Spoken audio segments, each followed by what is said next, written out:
3 weeks after Earth's secession, High Counselor Zephix made a decision that would change galactic history forever.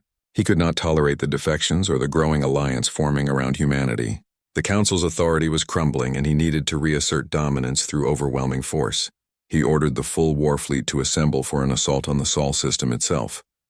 Nearly 2,000 warships gathered at the edge of human space, representing the combined military might of the founding species. It was the largest armada assembled in 4,000 years. Zephix believed that humanity would finally understand their mistake when they saw this force approaching their homeworld. No species could stand against such power. Admiral Karen Shaw watched the fleet gather from Earth's orbital command station.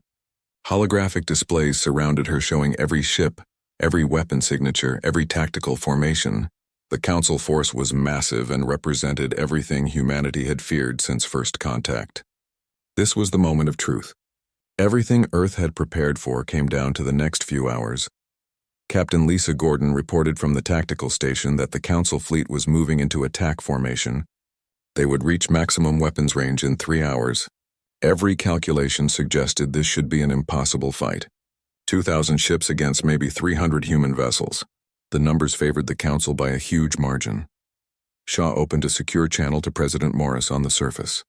She reported that the Council was fully committed and this was no longer a bluff. She requested authorization to execute full protocol nightfall. Everything humanity had built in secret would be revealed in the coming battle. Morris appeared on screen and her expression was calm, despite the gravity of the moment. She gave authorization and spoke words that would be remembered for generations. Show them why humanity survived every predator on Earth. Show them what happens when they threaten our home. Make them understand that humans do not surrender. Shaw turned to her command crew and gave orders. Execute Protocol Nightfall. Activate all assets. Send the signal to allied species. Today the galaxy would change forever. Officers moved efficiently through their stations as decades of preparation came together in coordinated action. Across human space, hundreds of ships suddenly appeared on sensors. Not the handful of Sentinel-class vessels the Council knew about, but 300 of them, plus another 200 cruisers and destroyers of completely new designs. Humanity had been building in secret using hidden shipyards in asteroid fields and deep space. The Council's intelligence had been completely fooled, but the real surprise waited in the Sol system itself. As the Council fleet approached, space began to ripple with strange energy readings. Massive installations hidden throughout the solar system powered up simultaneously. They had been constructed on moons and asteroid belts, even in the outer Kuiper belt. These were the Bastion stations, and they represented Earth's ultimate defense network. Admiral Vrax commanded the Council vanguard. He had been given a second chance to redeem his failure at New Portland. His fleet of 500 ships moved in perfect formation toward Earth. Then his sensors began screaming warnings about energy readings that should not be possible. Power outputs that exceeded anything in Council databases. Vrax demanded answers from his tactical officer. What were those stations doing? The officer could only report that the numbers made no sense. Each installation was generating enough power to run an entire city. All of that power was being focused into weapon systems of unknown design. The Bastion stations fired, and the laws of physics seemed to bend. Each installation projected a sphere of distorted space that expanded outward at near light speed. Council ships caught in these spheres discovered their own weapons turning against them. Missiles curved back toward their launchers. Energy beams reflected and scattered. Gravity itself was being manipulated on a scale that the Council had never achieved. Vrax screamed orders for emergency retreat, but 300 ships were already trapped in overlapping defensive spheres. Their weapons were useless. Their drives fought against artificial gravity wells. They were sitting targets, and the human fleet struck with devastating precision. The Sentinel ships emerged from behind Mercury, where they had been hiding in the planet's magnetic shadow. Captain Ryan Mitchell led the assault, and human vessels moved with coordination that spoke of advanced AI and months of intensive training. They had studied every Council tactic and developed counters for each one. Ryan transmitted on open channels as his ship accelerated to impossible speeds. For Earth, for humanity, for every species the Council had bullied and suppressed, today we fight for freedom. His words were broadcast across the galaxy as millions watched the battle unfold in real time. The fight was brutal and decisive. Human ships danced through council formations using superior drives and appearing exactly where the enemy did not expect them. Each pass left destroyed vessels behind. The bastion stations continued their defensive operations and made it impossible for the council to use their numerical advantage. Ships that tried to break through the defense spheres simply had their own weapons destroy them. On Arcturus Prime, delegates watched in horror as the supposedly unstoppable council armada was torn apart. The unthinkable was happening. The council was losing badly. Ships that had ruled space for thousands of years were being destroyed by a species that had reached the stars only decades ago. Ambassador Kelvin stood and addressed the shocked chamber. This is what happens when arrogance meets innovation. The humans tried peace and offered cooperation. The council responded with threats and violence. Now the old order is breaking and it cannot be repaired. Evolution applies to civilizations just as it applies to biology. The council's time is over. Zephyx stared at the tactical displays with 4 eyes wide in disbelief. This could not be happening. The council had ruled for 12,000 years. They had the most powerful fleet in the galaxy. How were they losing to primitives who barely understood space travel? The Luminar unity of purpose spoke quietly. Perhaps 12,000 years was long enough. Perhaps it was time for new species with new ideas to lead. Perhaps the council had become so focused on maintaining power that they forgot how to adapt and grow. The humans had not forgotten. They represented the future while the council represented the past. The battle lasted 4 hours and ended in complete disaster for the council. Over 800 ships were destroyed or disabled. The rest fled in disorder with damaged hulls and broken formations. Human casualties were 43 ships damaged and 7 destroyed. The difference was staggering and told the galaxy everything they needed to know about which civilization represented real power. President Morris broadcast to every inhabited world from the Oval Office. Behind her stood representatives from 24 allied species who had chosen to stand with humanity. She spoke calmly about what had just happened. Military might alone did not guarantee dominance. Innovation, determination, and courage were equally powerful. Perhaps more powerful when facing enemies who relied on old weapons and older thinking. She offered the galaxy a choice. Join the new Federation based on mutual respect and shared progress, or remain with the old council and its failing hierarchies. But understand one thing clearly. Humanity would never again bow to threats. They stood as equals and welcomed anyone who wished to stand with them as partners rather than subjects. The message reverberated across the galaxy like a shockwave. Within days, 40 more species applied to join Earth's Federation. The Council fractured completely as member species withdrew to protect their own interests. The Vrexians and Tekken retreated to their core territories bitter and diminished. Others reformed under new leadership and sought accommodation with the humans. Some of the founding species simply vanished from galactic affairs entirely. The Solthari Collective closed their borders. The Tekken hierarchy withdrew into isolation. Only the Luminar remained engaged and eventually joined the Federation after careful negotiation. They explained that they had watched empires rise and fall for 10,000 years. They recognized when power was shifting and knew better than to fight inevitable change. 6 months after the battle, Ambassador Daniel Carter stood in the Federation Assembly on Luna. He was the man who started everything by saying one simple word: no. Now, he watched representatives from 73 species debate the founding charter of their new alliance, humans and aliens working together as genuine equals. Ambassador Kelvin joined him at the observation window. The Taurian asked if Daniel felt satisfied with what they had accomplished. Daniel shook his head and said satisfaction was the wrong word. Hopeful was better. For the first time since first contact, species were building something together instead of following orders from ancient powers who claimed authority through age rather than merit. Kelvin agreed and added that humanity had taught the galaxy an important lesson. Never let fear make you accept less than you deserve. Every species that reached the stars did so through persistence and innovation. The Council had made everyone forget that fundamental truth. Humans had reminded them and the galaxy was better for it. Daniel smiled and watched the debates continue.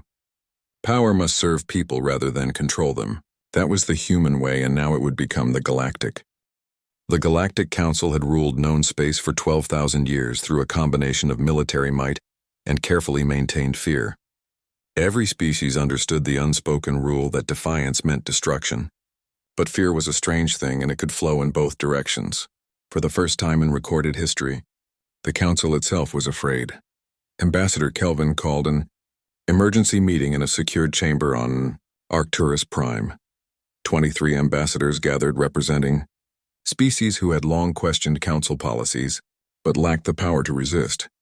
They came from smaller civilizations who paid tribute to the founding species and followed orders because they had no alternative. Until now.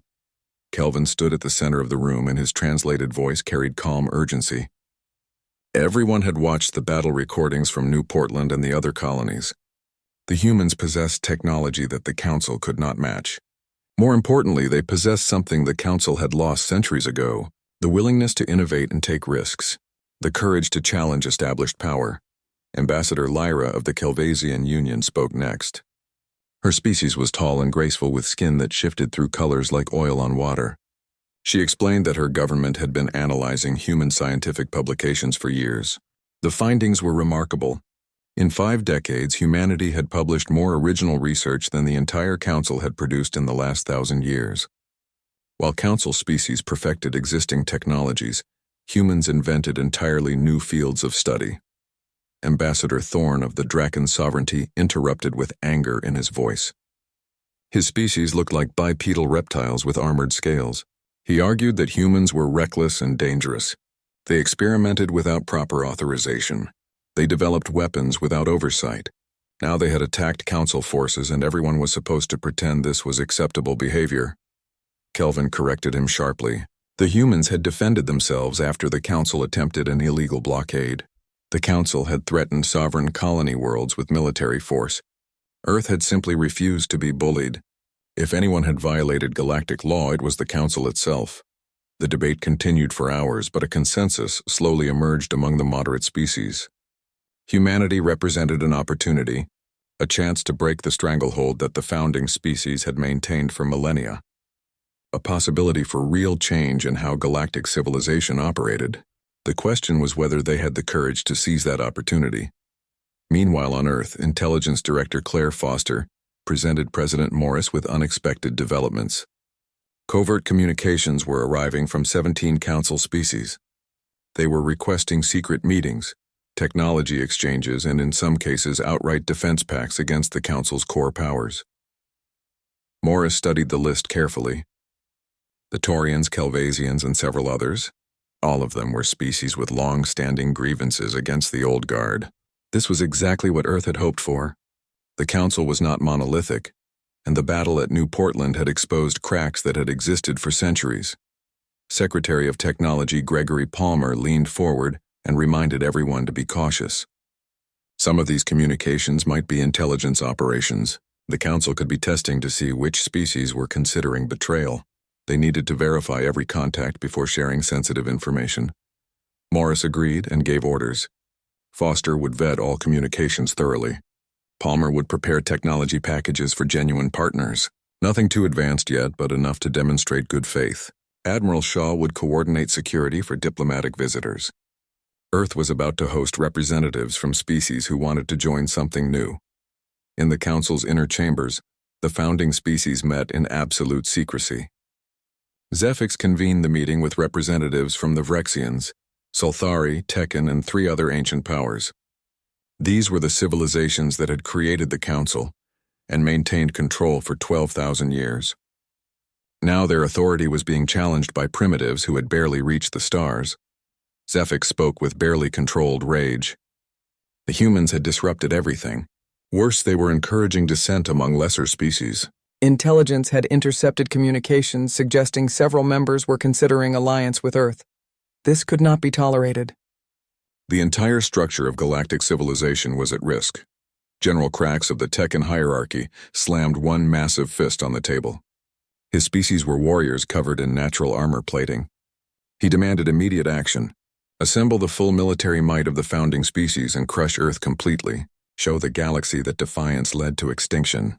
Make an example so terrible that no one would ever dare challenge the Council again. But the Luminar representative pulsed with caution. Unity of Purpose was an ancient being of crystallized consciousness that had existed for over 10,000 years. It warned that humans had proven more capable than anticipated. A direct assault on Earth could be catastrophic. Human defensive capabilities around their homeworld remained unknown. The full extent of their fleet was still a mystery. Intelligence had been compromised. The Solthari High Priest agreed. His species existed as pure energy contained in crystalline matrices. He explained that mathematical projections showed a 30% chance of human victory in direct conflict. That assumed Earth had revealed all their capabilities, which seemed highly unlikely given their tendency toward deception. The risk was unacceptable for the founding species. Zephyx could barely contain his fury. He asked if they were seriously considering negotiation with primitives. The High Priest responded coolly. He would rather negotiate than fight a war the Council might lose. Pride was less important than survival. The humans had changed the game completely. 3 days later, Ambassador Kelvin arrived on Earth with a delegation representing 24 species. Their ships entered the Sol system under human escort and landed at the newly expanded First Contact facility in Geneva. President Morris received them in a massive hall designed to accommodate multiple species with different environmental needs. Kelvin spoke for the group, and his words were carefully chosen. They represented civilizations who sought a different path forward. They proposed the formation of a new alliance, separate from the Council's rigid hierarchy. An alliance based on mutual respect, voluntary cooperation, and shared innovation. No more tribute payments. No more technology restrictions. No more being treated as inferior simply because their civilizations were younger. Morris smiled and welcomed them warmly. This was exactly what humanity had been hoping for since the moment they severed ties with the Council. Earth would not stand alone against the old powers. They would build something new with partners who shared their vision of what galactic civilization could become. The negotiations began immediately. Species shared their grievances about Council rule. The Taurians had been blocked from exploring entire sectors reserved for founding species. The Kelvasians had invented a new form of energy generation, only to have the patents claimed by the Solthari. The Dravine had lost colonies to ancient mining claims that predated their entire civilization. Palmer presented Earth's proposal. A federation based on sovereign equality. Each species would maintain complete control over their own territory and development. Collective defense against external threats. Open sharing of scientific research with proper credit. Democratic decision-making instead of rule by ancient powers. Everything the Council claimed to be but never actually was. The delegates asked hard questions. What about military protection? What about access to Council markets? What about the inevitable retaliation from the founding species? Morris answered each concern honestly. Earth could not promise easy solutions. The transition would be difficult and dangerous. But the alternative was eternal subjugation to powers that viewed them as resources to be exploited. Lyra of the Kelvasian Union spoke for many when she said that her people were tired of being afraid. They were tired of stagnation and restriction. They were tired of watching their best ideas stolen and their achievements dismissed. If Earth was offering a chance at something better, they would take that chance regardless of the cost. One by one, the delegates agreed. They would return to their governments with Earth's proposal. They would advocate for joining this new federation. They would take the risk because the potential reward was freedom and dignity, things the Council had promised but never delivered. As the meetings continued, Admiral Shaw received reports from scouts positioned throughout the galaxy. The Council was indeed assembling a massive fleet, but it was smaller than projections suggested.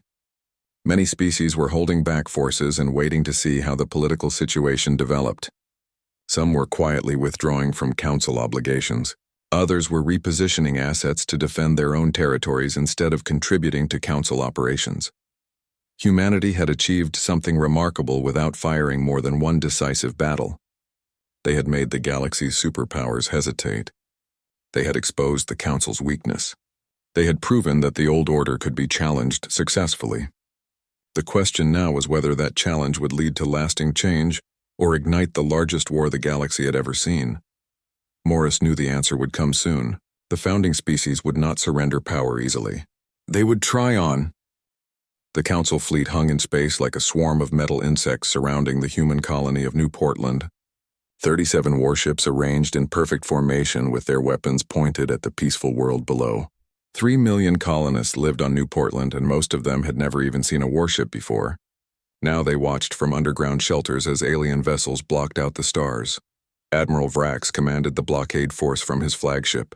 The vessel was called Eternal Dominance, and it was one of the largest ships in the Vrexian Imperial Navy. Vrax sat in his command chair and studied the tactical display with satisfaction. The primitive human colony had no chance against his fleet. This would be over quickly, and the Council would reassert its authority. He ordered his communications officer to send the final warning. The colonists had 1 hour to surrender planetary governance to Council authority. If they refused, the fleet would begin orbital bombardment. Vrax did not expect resistance. Humans were reasonable when faced with overwhelming force. They would see the wisdom in cooperation. On the surface, Colonial Governor Jack Morrison stood in the Defense Command Center and watched the same tactical display. His command staff surrounded him, and everyone remained calm despite the threat overhead. Commander Patricia. Wells coordinated with the orbital defense platforms while other officers monitored shield generators and evacuation protocols. Patricia reported that the Council fleet was powering weapons.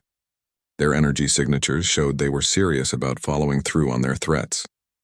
Jack nodded and opened a secure channel to Admiral Shaw back on Earth. He requested authorization to activate defensive measures. Shaw's voice came through clear and steady.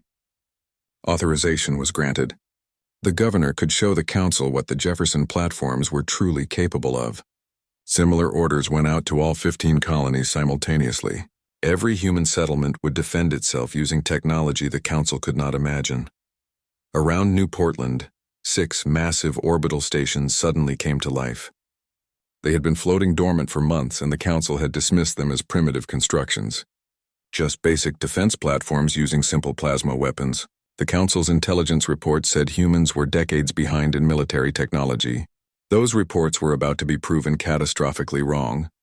Admiral Vrax watched the human stations power up and felt amusement rather than concern. He ordered his tactical officer to prepare firing solutions. They would destroy these primitive defenses in minutes, and then the colonists would have no choice but to surrender. The Vrexian crew moved efficiently through their pre-battle routines. They had done this many times before. Then the Jefferson platforms fired, and reality itself seemed to break. What emerged from the human weapons was nothing like expected plasma bolts or missile swarms. Instead, space rippled and twisted as gravitational lances punched through the vacuum. The weapons manipulated gravity at the quantum level and created focused beams that ignored every defensive technology in the Council arsenal. Shields designed to stop energy weapons might as well have been made of tissue paper. 3 Vrexian warships simply ceased to exist. They compressed into singularities smaller than atoms in less than a second. 4 more tumbled out of formation as gravity waves tore through their hulls like invisible hands crumpling paper. Metal screamed and atmosphere vented into space as the ships broke apart. Vrax stared at his display in horror as 7 of his vessels disappeared from the tactical screen. His crew shouted reports about impossible weapons and physics that should not work. The Admiral's confidence evaporated, and he screamed orders for all ships to take evasive action. The fleet scattered in panic as the human platforms continued firing with devastating precision. But the humans were not finished.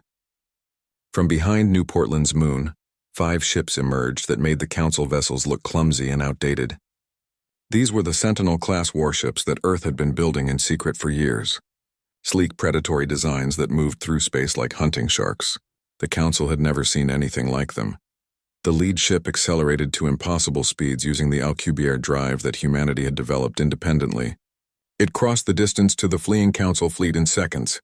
The vessel was called UHS Defiance, and Captain Ryan Mitchell commanded from the bridge.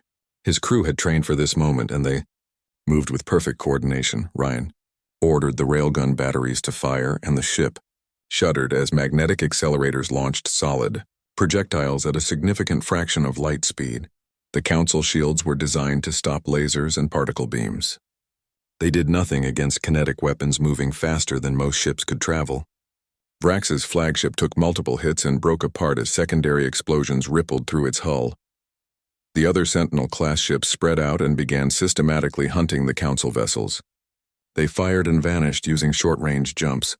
They appeared behind enemy formations and struck before the Council ships could react.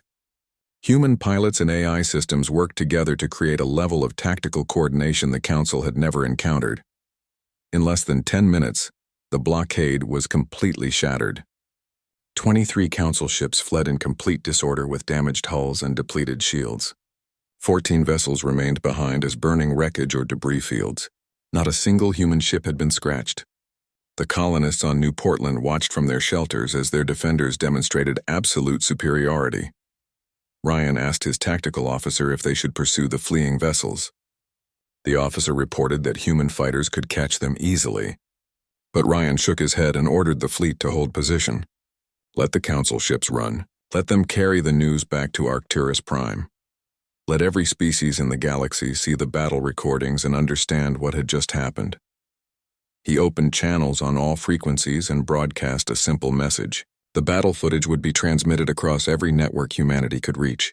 He wanted the entire galaxy to watch as the supposedly primitive humans destroyed a Council fleet without breaking a sweat. The age of Council dominance was ending, and this was just the beginning. On Arcturus Prime, High Counselor Zephyx received reports from the other colonies, and each one told the same story. Council fleets engaged human defenses. Council fleets were annihilated. The numbers were staggering. Out of 200 vessels sent to blockade human worlds, only 71 survived. All of them retreated in disorder with heavy damage. The Council chamber erupted into chaos as delegates watched the battle recordings. The Solthari ambassador's crystalline form pulsed with rapid color changes that indicated shock. Other species sat in stunned silence as they watched human weapons tear through Council ships, like they were made of cardboard. The technology on display was beyond anything in the Council's extensive archives.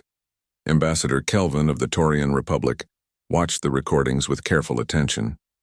He noted the precision of human weapons, the speed of their ships, the coordination of their tactics. Then he spoke quietly, but his words carried across the chamber. Perhaps humanity had developed these technologies independently, because they did not rely on Council knowledge-sharing programs. While Council species had been recycling the same innovations for millennia, humans had been creating entirely new approaches to physics and engineering. Zephyx roared that the situation was unacceptable. He demanded the full Council armada be assembled. They would crush these upstart humans with overwhelming force. But even as he spoke, more reports flooded in. Every human colony had similar defenses. More Sentinel-class ships were appearing throughout human space. Intelligence suggested Earth had even larger vessels waiting in reserve. The Luminar representative pulsed with caution. Unity of purpose reminded the Council that humanity had proven far more capable than anyone anticipated. A direct assault on Earth itself could be catastrophic. Human defensive capabilities around their homeworld were completely unknown. Their fleet strength had been grossly underestimated.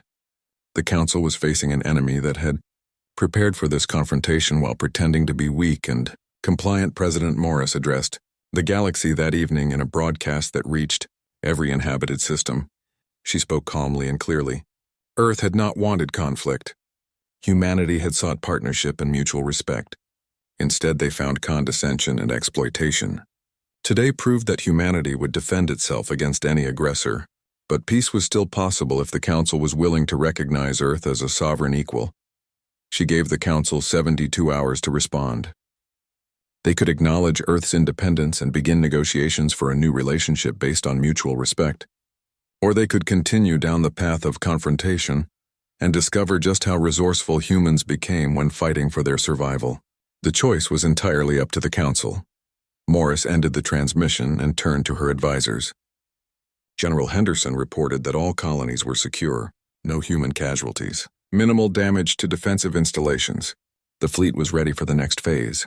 Secretary Palmer confirmed that reserve forces were mobilizing. Director Foster reported that 12 Council species had already sent covert messages requesting private discussions. The galaxy had seen Earth's military power. Now they would see humanity's diplomatic skill. Morris smiled slightly. 3 days had passed since Ambassador Daniel Carter walked out of the Council chamber. 3 days since President Helen Morris announced Earth's withdrawal. 3 days that felt like a lifetime as the galaxy held its breath and waited to see what would happen next. The Galactic Council convened an emergency session on Arcturus Prime. The massive station orbited a dying star and had served as the Council's headquarters for 8,000 years. Now every major species sent their highest representatives. The Vrexians came in force. The Solthari Collective arrived with an entire diplomatic fleet. Even the mysterious Luminar sent an avatar, something they rarely did for any occasion. Admiral Karen Shaw watched the proceedings from Earth's military command center buried deep beneath the Colorado Mountains. The room hummed with activity as dozens of officers monitored screens showing every corner of human space. The tactical display dominated one wall and showed something that made her jaw clench. 63 Council warships had arranged themselves in blockade formation around 15 human colonies. Captain Lisa Gordon stood at the tactical station with her hands moving across holographic controls. She had been tracking Council fleet movements for the past 72 hours. The pattern was clear and familiar. Show overwhelming force. Wait for the primitive species to panic. Accept their surrender. The Council had used this tactic 8 times in the past 2 centuries, and it had worked every single time. Lisa looked at Admiral Shaw and spoke quietly. The Council had no idea what they were facing. Earth's intelligence network had been tracking Council military capabilities for years. Human analysts had studied every battle, every weapon system, every tactical doctrine the Council used. More importantly, Earth had been building defenses that the Council could not even imagine. Shaw asked about the status of the colonial defense platforms. Lisa smiled as she reported that all systems were online and ready. The Jefferson-class defense stations surrounded every human colony. They looked like simple orbital platforms to Council sensors. The Council's intelligence services thought humans were still using plasma weapons and conventional drives. They were about to discover how wrong they were. On Arcturus Prime, High Counselor Zephyx addressed the assembled delegates with barely controlled rage. His 4 eyes swept across the chamber as he declared that humanity's insult could not be tolerated. He called humans children playing with tools they barely understood. He reminded everyone that the Council had granted humanity membership out of courtesy, and this was how they responded. Zephyx proposed immediate military action. The Council would occupy human colonies. They would impound human vessels. They would teach these primitives the price of defiance. His voice rose as he spoke, and several delegates voiced their agreement. The Vrexians had been humiliated by Earth's withdrawal. They wanted revenge. They wanted to make an example that would discourage any other species from similar thoughts of independence. The Solthari ambassador pulsed with blue light from within its crystalline containment field. It spoke about how problematic humans had been since their arrival. They questioned everything. They ignored traditions that were older than their entire civilization. They developed technology at a reckless pace without proper oversight. This was an opportunity to correct the mistake of granting them membership, but not every voice agreed. Ambassador Kelvin of the Taurian Republic raised one of his manipulator appendages and asked to speak. The Taurians were known for practical thinking rather than emotional reactions. Kelvin pointed out that humanity had shown remarkable adaptability since joining the galactic community. In just 50 years, they had matched technological levels that took most species centuries to achieve. Kelvin suggested negotiation instead of threats. Perhaps the Council should try to understand why humanity felt compelled to leave. Perhaps there were valid grievances that deserved attention. Perhaps military action would create more problems than it solved. Zephyx dismissed the suggestion with a wave of his hand. He said the Taurians were growing soft. The humans would learn their place or they would be isolated from galactic civilization permanently. He called for a vote on military action, and the motion passed with a strong majority. An ultimatum would be sent to Earth immediately. President Morris received the Council's message in her office. The holographic projection of Zephyx filled the room as he delivered his demands. Earth had 72 hours to rescind their withdrawal. They would pay all imposed fines. They would surrender command of their military to Council oversight. If they refused, the Council would take control of the outer colonies by force. Earth would be banned from galactic travel for 100 years. Humanity would learn that defiance had consequences. The projection ended and the office fell silent. Morris sat at her desk surrounded by her closest advisors. General Paul Henderson stood near the window. Secretary of Technology Gregory Palmer reviewed data on his tablet. Intelligence Director Claire Foster watched the president carefully and waited for her response. Morris asked if the Alcubierre network was ready. Palmer nodded and explained that all installations were online and operational. Human ships could now travel to any point in the galaxy in hours instead of weeks. The Council had no idea that Earth had cracked faster than light travel independently. They assumed humans were still using the slow jump drives that the Council had shared decades ago. Morris turned to Claire Foster and asked for an intelligence assessment. Foster pulled up multiple data streams and began her briefing. The Council was already showing cracks. 17 species were having second thoughts about military action. The Taurians had filed diplomatic protests. The Kelvasians had done the same. 4 other species had expressed concerns through back channels. Foster explained that the Council had not faced real opposition in thousands of years. They had forgotten how to handle resistance. They expected everyone to fall in line because that was what always happened. But the hardliners like the Vrexians were pushing aggressively for confrontation. They saw this as a test of Council authority. Morris stood and walked to the window overlooking the city. She asked what would happen if Earth activated Protocol Nightfall. Henderson answered honestly. There would be no going back. Earth would be at war with half the galaxy. Ships would be destroyed. People would die. The consequences would echo for generations. Morris continued looking out the window for a long moment. Then she turned back to her advisors and her expression was completely calm. She said that humanity was done being treated as inferior. They had tried diplomacy. They had tried following every rule. The Council had responded with contempt and now threats. It was time to show the galaxy what humans were really made of. She gave the order, execute Protocol Nightfall, activate the fleet, show the Council exactly what humanity had been working on while they were busy underestimating Earth. Henderson saluted and left to carry out his orders. Palmer began coordinating with the defense installations. Foster started reaching out to sympathetic species through covert channels. Morris sat back down at her desk and pulled up a secure line to Admiral Shaw. She authorized full defensive measures. Every colony was to prepare for Council attack. Every ship was to move into position. Humanity would not fire the first shot, but they would absolutely fire the last one. Shaw acknowledged the orders and immediately began coordinating fleet movements. The Sentinel-class warships began moving out from hidden positions throughout human space. These vessels represented 10 years of secret development. They used technology that combined human innovation with completely new approaches to physics. The Council thought they knew what human ships could do. They were catastrophically wrong. In orbit around Earth, massive construction yards continued their work. New ships were being completed every week. Some were defensive platforms. Others were massive carriers that could deploy thousands of fighters. A few were dreadnoughts that dwarfed anything in the Council fleet. All of them waited quietly as humanity prepared for war. The countdown began. 72 hours until the Council's ultimatum expired. 72 hours until the galaxy discovered that humans were not prey. They were predators who had learned to wear civilized masks. And when you back a predator into a corner, it does not surrender. It fights with everything it has. Shaw studied the tactical display and calculated probabilities. The Council had numbers on their side. They had thousands of years of military experience. They had weapons that had conquered entire sectors of space. But they had never faced an enemy like humanity. An enemy that had climbed to the top of their own world's food chain through sheer stubborn refusal to give up. The human colonies received their orders. Governors activated defense protocols. Civilians moved to underground shelters. Military personnel manned their stations. Everyone understood what was coming.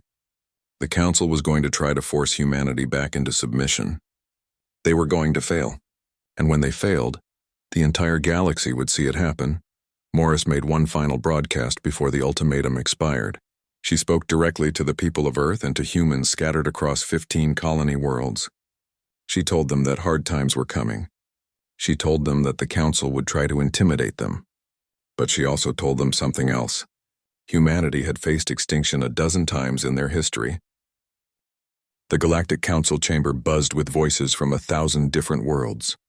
Ambassador Daniel Carter sat in the human section and felt his jaw tighten. He had been listening to the same complaints for 3 hours now. The Vrexian delegate stood at the center podium with his 4 eyes gleaming under the bright lights. His voice echoed through the massive hall as he spoke about humanity's latest mistake. Daniel looked around the chamber and saw the familiar expressions on alien faces. Some looked bored.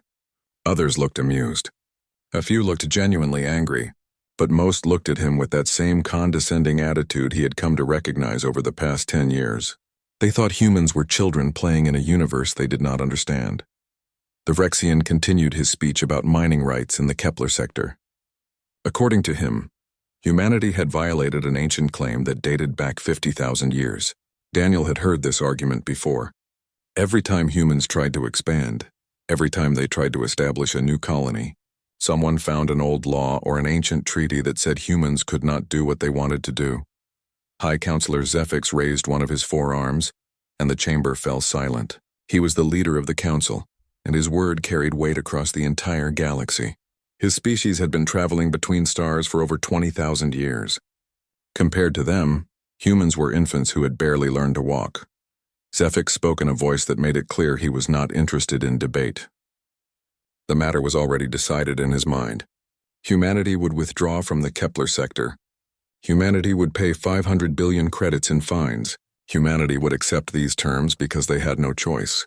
The council had spoken, and the council was always right. Daniel felt something shift inside him. He thought about the families on those colony ships. He thought about the years of planning and preparation. He thought about all the forms humanity had filled out, all the regulations they had followed, all the hoops they had jumped through just to get permission to settle one small planet in a sector of space that nobody else wanted. He stood up slowly. The movement caught attention because humans rarely interrupted council proceedings. Daniel walked to the speaker's platform and placed his hands on the podium. He could feel thousands of eyes watching him. Some of those eyes belonged to beings who had ruled empires before humans had discovered fire. Daniel spoke calmly. He explained that Earth had reviewed the Rexian claim. He explained that according to the Council's own laws, that claim had expired 4,000 years ago. He explained that humanity had followed every single rule, had modified their colony proposal 17 different times to satisfy various objections, and had done everything the Council asked. Zephyx looked at him with something between amusement and irritation. He waved one hand dismissively and said that humanity's interpretation of council law was incorrect. The decision stood. Humanity would comply or face sanctions. Daniel felt the anger rise in his chest. He thought about all the times he had sat in this chamber and watched the council treat humans like primitive savages. He thought about the technology humans had invented only to have it claimed by older species. He thought about the resources humans had discovered only to have them tied up in bureaucratic claims that took decades to resolve. He thought about Earth itself, the planet that had produced Mozart and Einstein, the planet that had split the atom and walked on its own moon before ever meeting another intelligent species, the planet that had produced art and literature and philosophy that these ancient aliens could barely comprehend because their own cultures had become stagnant thousands of years ago. Daniel looked directly at Zephyx and said one word. No, the chamber went completely silent. In the 12,000 years of council history, no one had simply refused a council ruling. Species negotiated.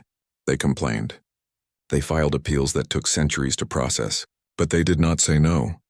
Zephyx leaned forward. His four eyes focused on Daniel with sudden intensity. He asked Daniel to repeat what he had just said. Daniel reached into his jacket and pulled out a small data chip. He placed it on the podium where everyone could see it. He announced that President Helen Morris had signed official severance documents.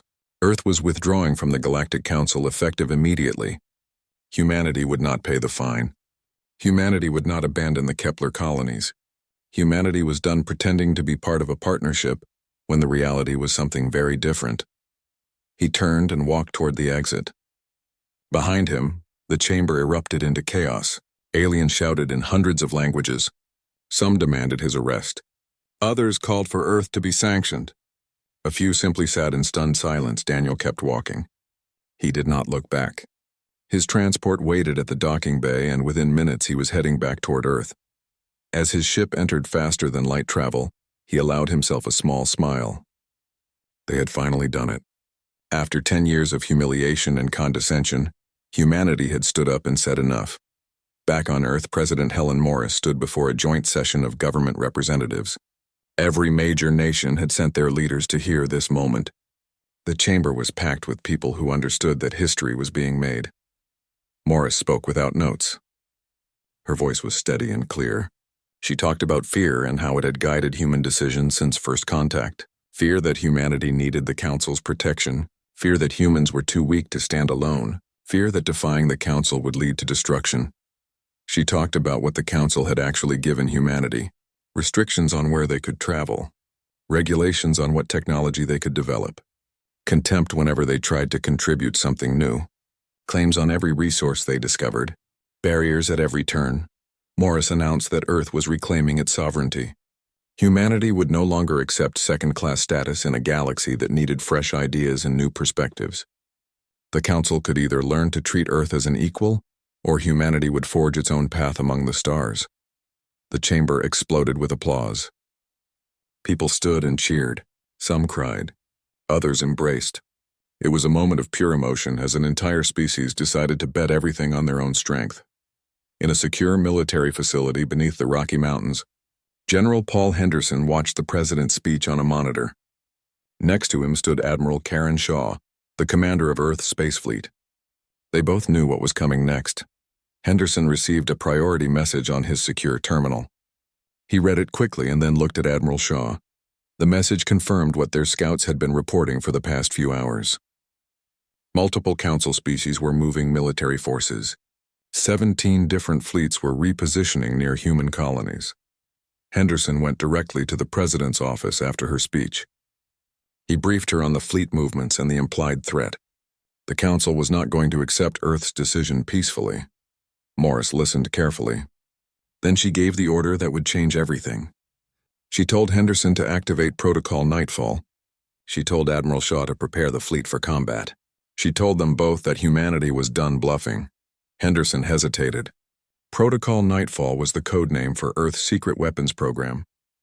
Technology that the Council did not know existed. Technology that would shock the galaxy if it was revealed. He asked the president if she was certain. Morris looked at him with absolute conviction. She said that the Council would learn to respect humanity, or they would learn to fear humanity. Either way, the days of pushing Earth around were over. Humanity had tried diplomacy. They had tried following the rules. Now they would show the galaxy what humans were really capable of when their backs were against the wall. As Henderson left to carry out his orders, Morris stood alone in her office. She looked out the window at the city below. Millions of people going about their lives. People who trusted her to make the right decisions. People who had no idea that their world was about to change forever. She thought about her daughter studying at university. She thought about her parents retired in the countryside. She thought about all the ordinary people who would be affected by what was about to happen. But she also thought about the future, about what kind of galaxy she wanted to leave behind. Morris made her choice. Humanity would stand on its own 2 feet. They would demand respect, and they would fight if they had to fight. Because sometimes the only way to achieve peace was to prove you were willing to go to war.